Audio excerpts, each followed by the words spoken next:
नमस्कार, आदाब, सत श्री अकाल, जय भीम, जय जोहार। मेरा नाम है अमित कुमार। बहुजन समाज पार्टी ने 9 प्रत्याशियों का ऐलान किया। बसपा ने यूपी लोकसभा चुनाव के लिए प्रत्याशियों की चौथी लिस्ट जारी कर दी। इनमें 9 प्रत्याशियों का ऐलान किया गया है। आजमगढ़ से राजभर को उतारा। इस लिस्ट में भाजपा छोड़ आए 3 ब्राह्मण और 1 दलित प्रत्याशी। बसपा ने यूपी लोकसभा चुनाव के लिए प्रत्याशियों की चौथी लिस्ट जारी कर दी है। इनमें 9 प्रत्याशियों का ऐलान किया गया है। आजमगढ़ से भीम राजभर, घोसी से बालकृष्ण चौहान, एटा से मोहम्मद इरफान, धौरहरा से श्याम किशोर अवस्थी, फैजाबाद से सचिदानंद पांडे, बस्ती से दयाशंकर मिश्र, गोरखपुर से जावेद सिमनानी, चंदौली से सत्येंद्र कुमार मौर्य, राबर्ट्सगंज से धनेश्वर गौतम को उतारा है। इस लिस्ट में बसपा की सोशल इंजीनियरिंग नजर आई है। 9 प्रत्याशियों की लिस्ट में 3 ब्राह्मण, 2 ओबीसी, मुस्लिम और 1 एससी वर्ग के प्रत्याशी हैं। इससे पहले बसपा 36 कैंडिडेट उतार चुकी है और अब 9 मिलाकर 45 सीटों पर नाम फाइनल हो चुके हैं। बची 35 सीटों पर प्रत्याशियों के नाम का ऐलान होना बाकी है। भाजपा से इस्तीफा देकर आए श्याम किशोर, सचिदानंद पांडे और दयाशंकर को टिकट। धौरहरा से श्याम किशोर अवस्थी को बसपा ने प्रत्याशी बनाया। वह 15 मार्च को भाजपा से इस्तीफा देकर बसपा में शामिल हुए हैं। श्याम किशोर लखीमपुर खीरी कार्य समिति के सदस्य रहे हैं। वहीं फैजाबाद से बसपा से टिकट पाने वाले सचिदानंद पांडे भी 14 मार्च को भाजपा छोड़कर बसपा में शामिल हुए हैं।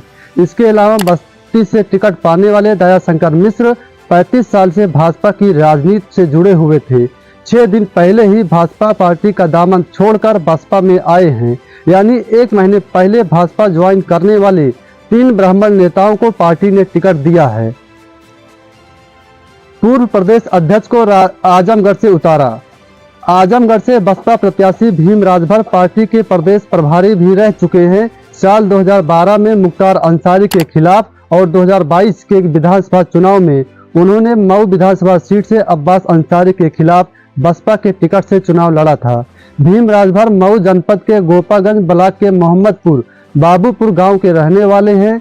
2017 में मायावती ने इन्हें बसपा का प्रदेश अध्यक्ष बनाया था। भीम राजभर ने अपनी प्राथमिक शिक्षा महाराष्ट्र से और सेकेंडरी शिक्षा नागपुर से की।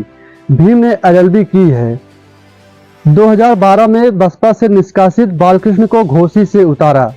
घोसी से बसपा ने बालकृष्ण चौहान को प्रत्याशी बनाया है। वह घोसी संसदीय सीट से बसपा के टिकट से 1999 में सांसद बने थे।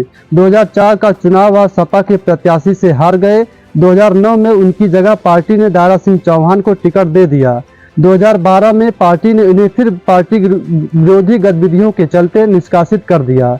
इसके बाद उन्होंने सपा का दामन थाम लिया। 2018 में फिर बसपा में आए, लेकिन 2019 में कांग्रेस में चले गए। 4 अप्रैल को इन्होंने कांग्रेस से नाता तोड़कर एक बार फिर बसपा का दामन थामा है। मौर्य वोटरों को साधने के लिए सत्येंद्र कुमार को चंदौली से उतारा। बसपा के वरिष्ठ पदाधिकारी और कद्दावर नेता जावेद सिमनानी को गोरखपुर से प्रत्याशी बनाया है। चंदौली से सत्येंद्र कुमार मौर्य को प्रत्याशी बनाया गया है। सत्येंद्र वाराणसी के आजगरा विधानसभा क्षेत्र के गोसाईपुर गांव के रहने वाले हैं और 2000 से ही बसपा में कार्यरत हैं। चंदौली लोकसभा सीट पर मौर्य वोटरों की संख्या 2,40,000 से भी ज्यादा है। बसपा ने राबर्ट्सगंज सीट पर पत्ते खोल दिए हैं। पार्टी ने मंडल प्रभारी धनेश्वर गौतम को प्रत्याशी बनाया है। पेशे से अधिवक्ता धनेश्वर गौतम मिर्जापुर के लालगंज क्षेत्र के निवासी हैं। वर्ष 2017 और 2022 में वह बसपा के टिकट पर 96 विधानसभा सीट से चुनाव भी लड़ चुके हैं। अब वह राबर्ट्सगंज लोकसभा सीट पर ताल ठोकेंगे। एटा से बसपा ने मुस्लिम प्रत्याशी पर अपना दांव लगाया है। मोहम्मद इरफान को टिकट देकर समीकरण बिगाड़ने का काम किया है। इससे पहले 3 सूची में 36 कैंडिडेट उतार चुकी थी बसपा। इससे पहले 3 अप्रैल को जारी की गई तीसरी लिस्ट में 12 प्रत्याशियों का ऐलान किया गया था, जिसमें मथुरा सीट से कैंडिडेट बदला गया था। इस तरह 3 बार में बसपा ने 36 कैंडिडेट को चुनावी मैदान में उतारा।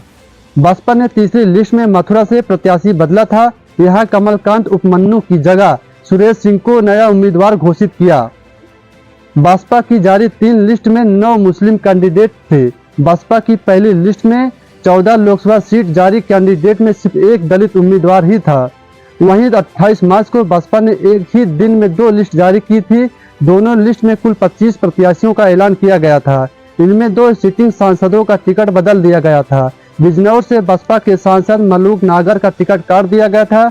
उनकी जगह विजेंद्र सिंह को प्रत्याशी बनाया गया। पहली लिस्ट में 16 में 7 मुस्लिम चेहरे।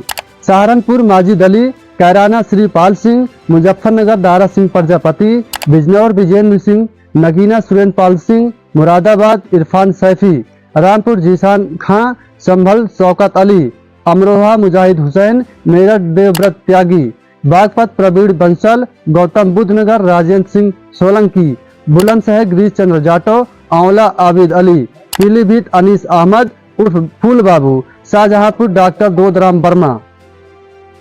पश्चिमी यूपी की ज्यादातर सीटें मुस्लिम बाहुल हैं, इसलिए मायावती ने 16 सीटों पर 7 मुस्लिम चेहरे उतारे हैं। 2019 की बात की जाए तो इन 16 सीटों में तब भी बसपा सपा रालोद गठबंधन ने 7 मुस्लिम प्रत्याशी उतारे थे। इनमें बसपा की टिकट पर 4 मुस्लिम कैंडिडेट थे। मुरादाबाद और सहारनपुर जिले में 55% मुस्लिम वोटर हैं, वहीं रामपुर में 60% मुस्लिम मतदाता हैं। इसी तरह संभल में 77%, अमरोहा में 40%, पीलीभीत में 25% आबादी है। बसपा की दूसरी लिस्ट में 9 नाम। हाथरस से हेम बाबू धनगर, मथुरा से कमलकांत उपमन्यु, आगरा से पूजा अमरोही, फतेहपुर सीकरी से राम निवास शर्मा, फिरोजाबाद से सत्येंद्र जैन शैली, इटावा से सारिका सिंह बघेल, कानपुर से कुलदीप भदौरिया, अकबरपुर से राजेश कुमार द्विवेदी, जालौन से सुरेंद्र चंद्र गौतम।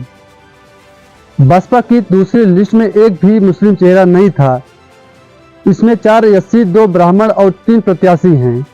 कानपुर और इससे लगी अकबरपुर लोकसभा सीट से टिकट का ऐलान किया गया। बसपा ने पहली लिस्ट जारी करने की 5 घंटे बाद ही दूसरी लिस्ट का ऐलान किया था। तीसरी लिस्ट में 2 मुस्लिम, 3 ब्राह्मण चेहरे।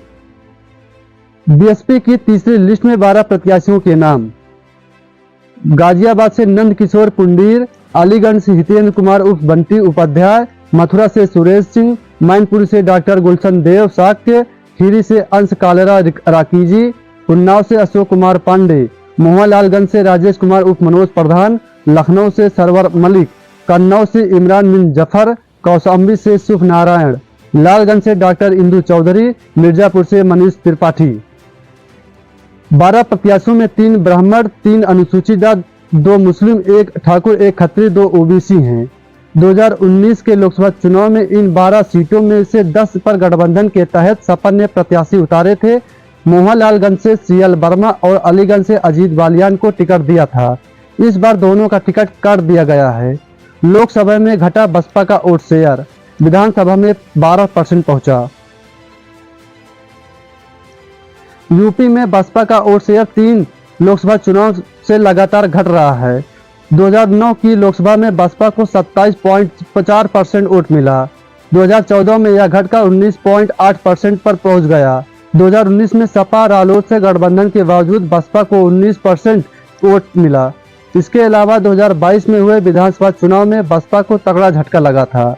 बसपा का वोट शेयर घटकर 12% पर पहुंच गया। इस वजह से अब विधानसभा की 403 सीटों पर बसपा महज 1 सीट पर जीत दर्ज कर पाई थी। 1993 के चुनाव से बसपा का वोट शेयर का यह सबसे कम आंकड़ा रहा है।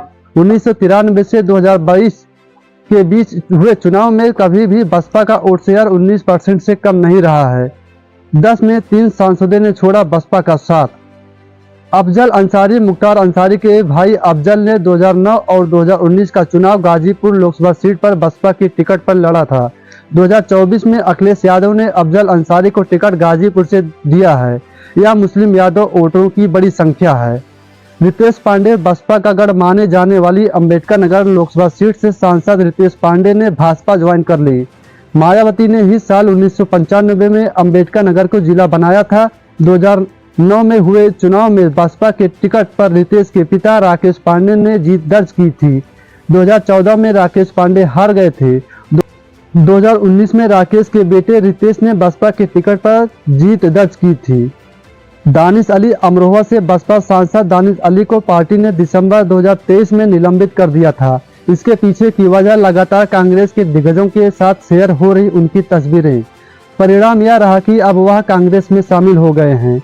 पिछले 3 चुनावों में इन लोकसभा सीटों पर बसपा का कब्जा। 2009 में अलीगढ़, अंबेडकर नगर, बस्ती, भदोही, देवरिया, फतेहपुर सीकरी, गौतम बुद्ध नगर, घोसी, हमीरपुर, जौनपुर, कैराना, लालगंज, मिश्रिख, मुजफ्फरनगर, फूलपुर, सहारनपुर, सलेमपुर, संभल, संतनगर और सीतापुर। 2014 में बसपा एक भी सीट पर चुनाव नहीं जीती। 2019 में 10 सीटों पर जीत दर्ज की। इनमें अंबेडकर नगर, अमरोहा, बिजनौर, गाजीपुर, घोसी, जौनपुर, लालगंज, नगीना, सहारनपुर और श्रावस्ती है। इस वीडियो में बहुजन समाज पार्टी के बारे में क्या सोचते हैं कृपया कमेंट करके बताएं और हमें सब्सक्राइब करना ना भूलें।